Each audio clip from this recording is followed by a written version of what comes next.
Thank you, Yuri. Good afternoon, everyone. My name is Matt Pryor, and I'm the line producer on FIFA 13 for the Wii U. In just a couple of moments, we'll have an exclusive live demo of the game. But before we get to that, I just want to run you through a few slides to give you an idea of what we wanted to achieve when we set out to build the title on the Wii U. So first and foremost, we wanted to bring the next-gen engine to the Nintendo console for the first time ever. So this is the award-winning engine that you see on the 360 and the PS3.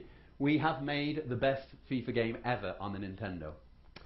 Secondly, and just as importantly, is that we wanted to bring a unique experience to the Wii U. The Wii U device is very unique in what it can give to the user, and we wanted to make sure we utilize that and gave an experience that you can only get on the Wii U. We also wanted to enhance gameplay at various levels, so single-player gameplay, but over and above that, also with the Wii U, there's a different demographic, a much more casual demographic. So we wanted to bring those guys in and allow them a new experience, a new way to play FIFA. And on that vein, accessibility. Opening up the game to FIFA consumers at any level of expertise. So if your dad can use a mobile, he can now play FIFA. So that was important to us, to embrace the casual demographic of the Wii U and ensure anyone could play our game. So just before we get to the live demo, obviously the caveat to that is we are showing unfinished software on early versions of the hardware. So you may see frame rate drops and so on and so forth. So just bear with us. So without further ado, we'll switch to the live demo. You can see I've been joined by Pete and Darren, who'll be demoing this. And what you're seeing now is a representation of what you would see when you're sat in front of your TV. So at the top screen is what you would see on the TV, and then on the bottom is what you would see on the Wii U gamepad. So we're going to look at single player first, and it's important to say one of our core goals was also that we didn't want to break the experience for those people who played FIFA on the 360 or PS3. If you want to play on the Wii U, you can play exactly the same way you would on those consoles. What you're about to see is just additional functionality that enhances single player gameplay. So all optional, you can choose to use them if you will. And one of the key ones we wanted to do was set pieces. We find a lot of casual gamers don't get the set pieces, or they don't feel they have a right level of control in 360 PS3. And this is also a great way to utilize the uniqueness of the Wii U. So the existing system is there if you want to use it, but what you're going to see now is Pete is going to lift the Wii U gamepad, and he's now looking through that gamepad into the world, kind of virtual reality based almost, in the sense that it puts you on the pitch. He can have a look around, he can take in the majesty of the Emirates Stadium before he takes this kick. But obviously the primary function is to take the kick. So what we're seeing here is you'll see the aiming reticule there. You can also apply curve with the left stick, so you can curve left or right, and then you can take the shot. So it puts much more precision in the hands of the user. We'll see how he does there. Oh, good effort. So one of the key things also is we didn't want to make it too easy. So the level of difficulty is retained. It scales through the difficulty levels. It's not a gimmicky way to score all the time. So still in single player, we'll see a couple of features here. So one of them that we wanted to improve was the ability to shoot. Casual gamers often feel that there's a little bit of hit and hope in FIFA, in the sense that when you press the shoot button, where the ball goes, it feels a bit random unless you're a super hardcore user. So what we wanted to do is a feature we called shake and shoot. So what that is if you're in a shooting position, you can choose to give the controller a little shake, or alternatively press the L3 button. There's two ways to trigger it. And what that will then do is bring up a representation of the goal on the Wii U gamepad screen. And then simply you can tap on that screen to aim where you want to shoot. So it puts a lot more precision in the hands of the user, and then ultimately a lot more reward, because if you're clean through on goal, you see the keeper coming out not covering top left, and you hit it top left, that experience of scoring feels that much more satisfying.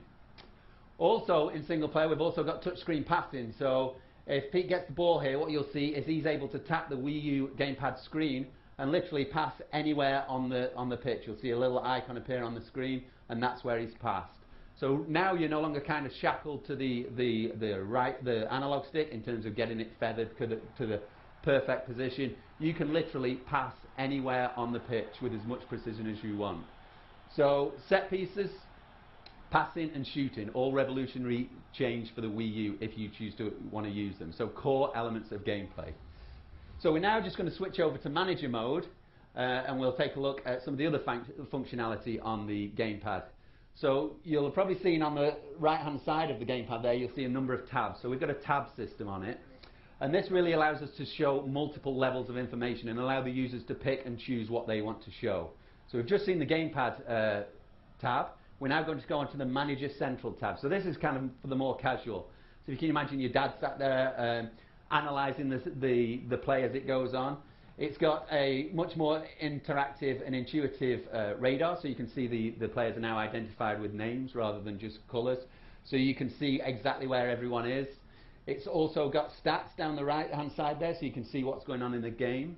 Those are interactive stats, so if we tap through a few of those, you can see where the goals are coming from, where the shots are coming from. So you can really see what's going on and make adjustments accordingly. So change your tactics, change your formations.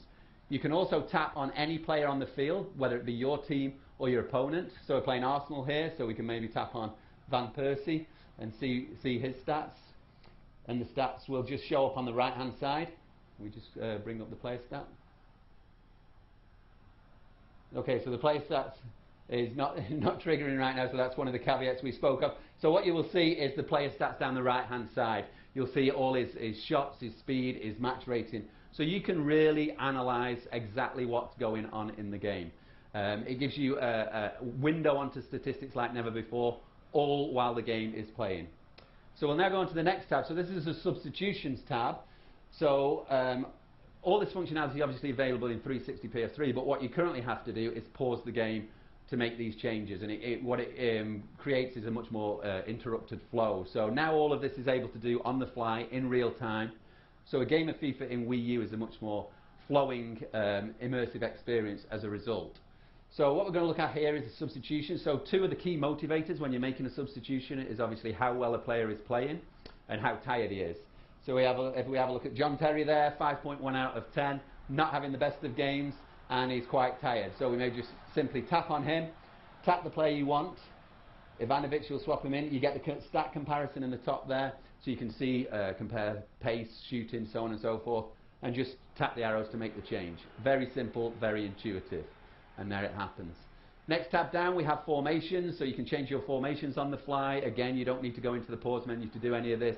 You can change them as many times as you want. Next level down, we also have tactics. So there's millions of variations of tactics within the game, currently accessed through the pause menu. Now, as I say, you're not like to dabble with these too much in a regular game because it means breaking up the flow and continuously changing. Here, you can change them all on the fly. So you can tinker with this till your heart's content to find that perfect match-winning formula. The bottom, we have man marking. So again, this kind of goes back to the manager hub. If you've identified Van Persie as someone that's tearing you apart, you can tap on him, tap on a player you want to mark him, done. You can unassign as equally easily. So as you can see, a lot more power in the hands of the users, particularly for the casual gamer who maybe isn't the Twitch and doesn't want to directly control. So that's kind of the manager element. We're now just going to go into co-op.